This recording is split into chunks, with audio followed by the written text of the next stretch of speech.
Hi, I'm Pam Fox. Thank you for watching my channel. Okay, hiatal hernia. I'm going to get right into it. I have a hiatal hernia. It took me several years to get that diagnosis. My frequent and most common occurring complaint or symptom was belching, and I refer to it as chronic belching because I burped all day long. Didn't matter what I ate, what I was doing, I burped all the time. Sometimes I would count how many times I would burp in a minute, and I burped as many as 10 times in a minute. So yes, there are worse things than chronic belching, but it's like having hiccups 24 hours a day. It drives you crazy. And I began going online and looking for other people that were experiencing this to find out what the deal was. And I just found a lot of people with the same experience that were trying to figure it out, trying many different treatments and having no relief. I went to my doctor, and my doctor simply said, "You're swallowing too much air." Okay, so I went with that for about a year. I finally went and saw another doctor, and she ordered a barium swallow test and came back. The results, she said, "You're fine. There's nothing wrong with you. I don't know why you're burping all the time." She said, "You do have a hiatal hernia, but that would not cause this chronic belching." So I tried different things. I tried antacid because I also had acid reflux. I tried different enzymes, probiotics, deep breathing. I tried jumping off the stairs after drinking a warm bottle of water. I tried blowing up balloons, just all of these different things that I found online to try it. Nothing touched the symptoms. But I kept remembering that I had this hiatal hernia, and I decided finally to look up hiatal hernia, and lo and behold, textbook symptom of hiatal hernia, belching and acid reflux. So at that point, I knew I was on to the fact that my hiatal hernia was probably causing the belching. So if you don't know, a hiatal hernia is basically when you eat your food, it goes down through your esophagus and dumps into the stomach. And the esophagus goes through a hole in your diaphragm. So if you imagine your stomach and your diaphragm sits on top of your stomach, and if you begin to have a hernia, the stomach protrudes up through the stomach like that.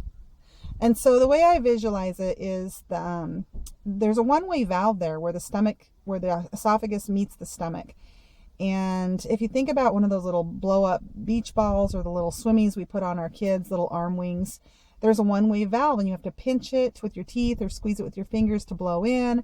It's a one-way valve. And so if you think about, the stomach coming up through that hole in the diaphragm, that's what's going to cause that one-way valve to no longer be working. And so now the air and the acid are escaping up through into the esophagus and up.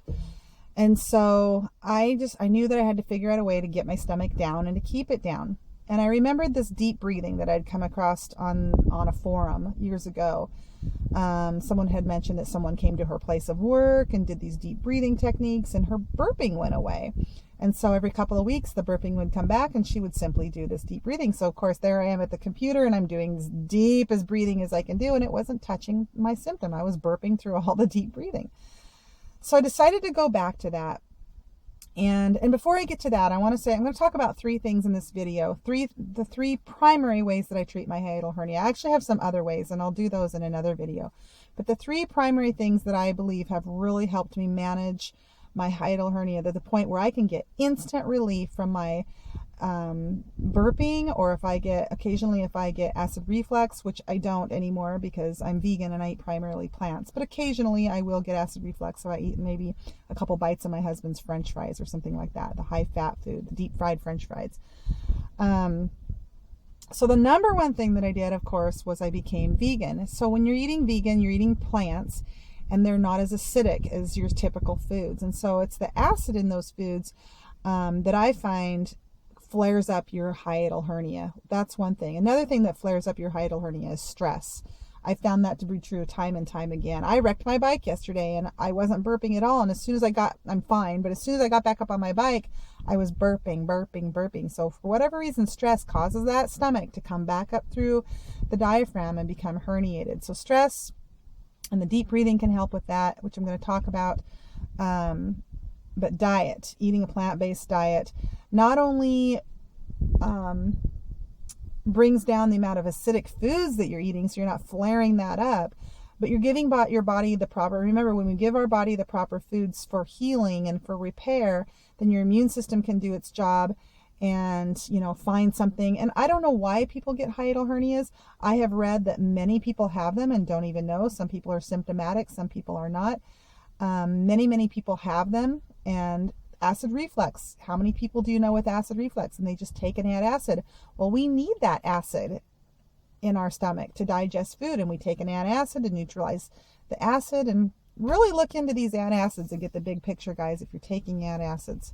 I'm not telling you to stop taking them cold turkey, but really look into them and get the big picture.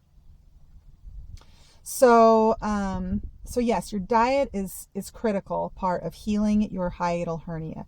You've got to come to the plant side, get the plants in, and stop eating, meat, dairy, and eggs, acidic foods that flare up that hernia. Okay, that's number one.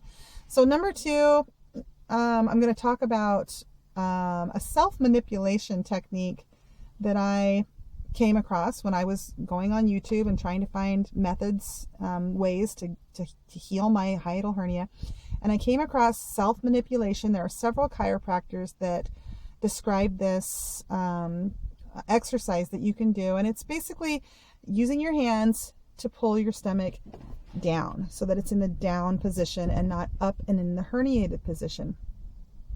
And I tried these techniques and exercises. I would take 5 minutes every single day while I was at work. I would do them in the evening, and they were giving me a little bit of relief, but not a lot. It took me quite a bit of time to get to the point where I was really starting to experience relief.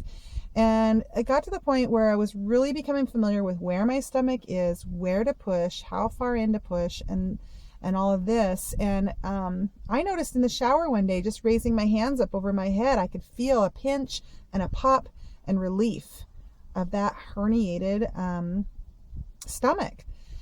And so basically you can go and you can watch. I'll try to link some of the chiropractor self-manipulation techniques in the description box below, but I'll explain to you what I do right now.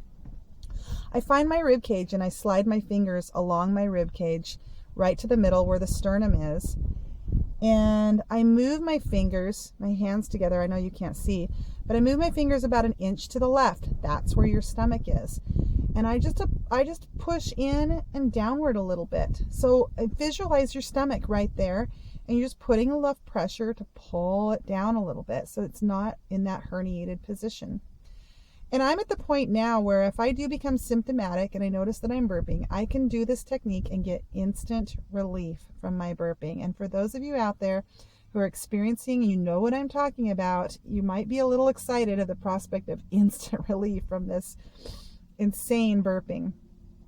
So that's all it is. You push in and you pull down a little bit, just a little left to the sternum, below the rib cage. That's where I find the magic spot for me. You may have to, manipulate a little bit and find your own, spot that works for you. Like I said, I did this for weeks before I really started to get accustomed to figuring out exactly where to touch to pull that stomach down and get instant relief from my burping. Okay, so number 3 treatment tip is the deep breathing. And again, I had to practice it for quite a while. And what I did was I developed my own technique for deep breathing, and I'm going to do just a short tutorial right now for that deep breathing technique. Basically, and you can do this while you're holding your stomach down. That makes it even more effective. I find the best position is lying down on my back, can be on your bed or your couch, holding the stomach down. So you're pressing towards your feet. So you're pulling your stomach away from your diaphragm. And I'm running out of time, so I'm going to make this a 2-parter. Stay tuned for my next video, which will be part 2. And I'm just going to describe this breathing technique that I've developed myself. It's not rocket science. It's just a deep breathing technique. But I have kind of developed my own routine and method that I use that I can do while I'm driving and while I'm walking. I can do it anytime. If I start to feel like I've got any acid reflux or burping, I can do this deep breathing. And again, I get instant relief from it.